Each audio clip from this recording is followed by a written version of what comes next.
Hi, my name is Daniel from Scooter Guides, and today we have the Megawheels S10 BK. This was sent to me by Megawheels, and this is one of the cheapest electric scooters I think I've ever reviewed. Just $229, which is extremely cheap, you know, for what you get. Less than £200, and honestly I have to say, very impressive for the money. Now, here at Scooter Guide, we typically tend to review, you know, a lot of the higher end scooters, sort of 2,000, 3,000, 4,000 watts onwards. Obviously this is in probably the lowest class. This is in the 250 watt class.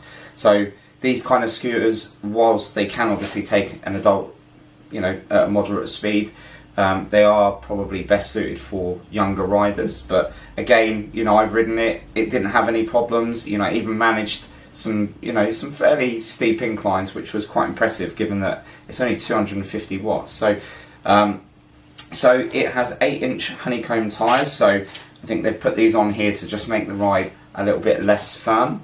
It has a single rear BLDC hub motor, which is rated at 250 watts, although I'd imagine it could probably put out 300 watts peak, but that isn't listed on the manufacturer's spec. And it comes with a moderate 7.5 amp hour battery, which is adequate for the size of the scooter and the power output. So typically something like this, because it's so cheap, it's definitely something that, you know, would make a great gift, great present, and it would also make a very good last mile commuter scooter, given that it is so cheap. Now, when we actually look at the build quality of it, I'm really impressed. I mean, usually when you're talking sub £200, you know, I'd be expecting to see something that you could tell was just cheap metal put together really badly, but this is really well made, and to be honest, you know, it's actually pretty good ride quality as well.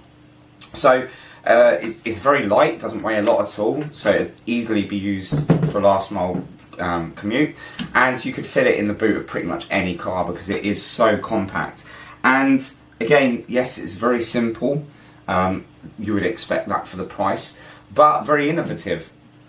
So some of the features on it, obviously it has a front headlight which is very bright and it's very good, and it feels surprisingly sturdy. You can tell here, you know, they've used good quality materials at least to put this thing together.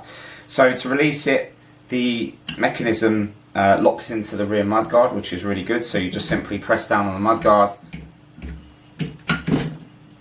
and then you pull up, and then at the front you have this really smart clamping system. So you just push it and it will clamp and lock, and there is absolutely no play. I mean, that is very solid. You can see you've got twin tubular frame.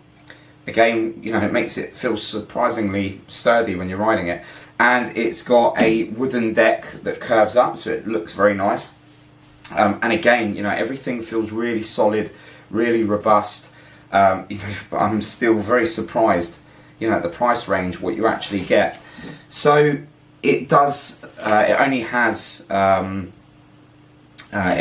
obviously the mudguard to push down on. However, it does have an electronic brake, and that is surprisingly good as well. So on the handlebars you'll have a second push down button, and that effectively acts as electronic brake. But you can use the rear mudguard to slow down as well.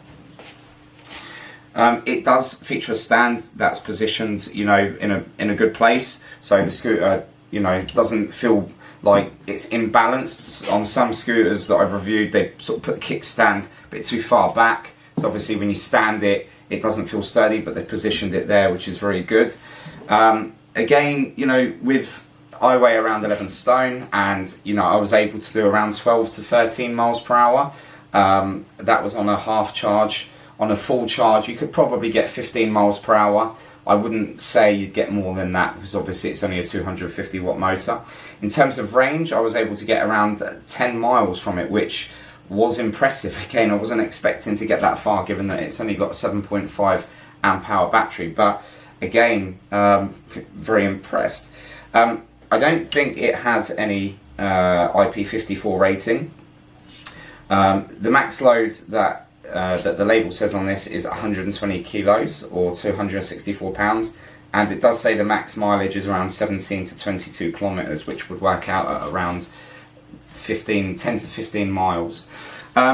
Very simple. Again, they've routed the motor cable into the deck under here, which is where the battery is kept, and you have a little charging port. From flat, it takes around 3 to 4 hours to charge, which again is very good. So if you are using this for a last mile commute, you can put it on charge in the office. In terms of what you get on the handlebars, so the only thing I would say is the release mechanism can be a little bit more difficult. However, it's, once you've used it a few times, I mean, I've not had the scooter for very long, so okay. So if you look here, this is very interesting as well. So what it does is when you've unclamped, part of the mechanism here actually helps to lock it so it doesn't move. So you've obviously got it locked on this side and you have it locked on this side as well, which is, again, it's very smart. So in terms of the actual cockpit, so on here we have our electronic brake and we have our throttle, and it does have a number of different speed modes. So if we press the power button, unfortunately you can't get to that whilst the, so let's put that down there. So what we have to do is just release here, and we can switch it on. So it's one long press on the power button. So on here we have a speed indicator, we have a battery indicator, we have a light indicator, and we also have a mode indicator.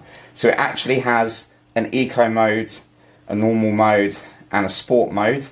To be honest, you'd probably just want to use it on the sport mode, because below that it will only do 5 miles per hour, which obviously isn't a lot. And it does have a headlight.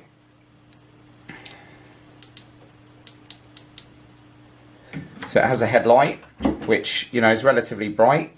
It's not the most powerful LED headlight in the world, but again, for the price, I would argue that it's still good enough.